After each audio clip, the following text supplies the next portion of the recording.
Quanam has been around now for 40 years. We define ourselves as a knowledge and innovation company. 1.5 years ago, we came up with this idea of presenting new tools to the geneticist physician. This has two main parts. One part, which is targeted to streamline the analysis pipeline for DNA sequencing. And another part is targeted to elaborate conclusions from literature.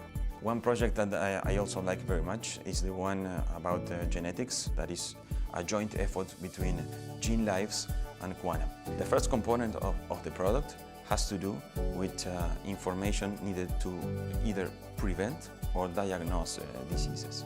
Every one of us has about 4 million mutations in our genome sequence.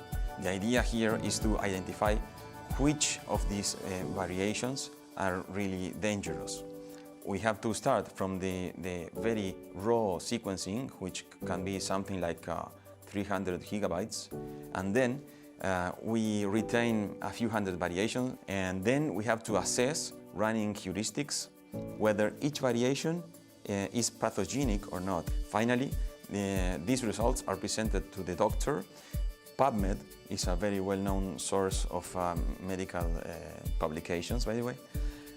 Has around 300 new papers each day that are related to genetics. We have about 3 million papers or abstracts. No doctor can process 300 abstracts in human time.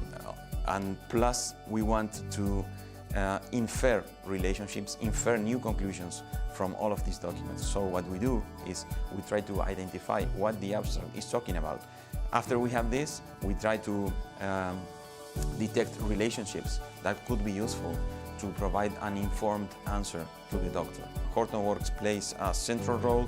We have used Hadoop, HDFS, Spark, we have used Hive. And on the natural language pipeline, we also integrated other components like a graph database. We found in Hortonworks a very interesting proposal in terms of a full open source ecosystem and selected components that work in harmony towards providing a very complete solution for big data.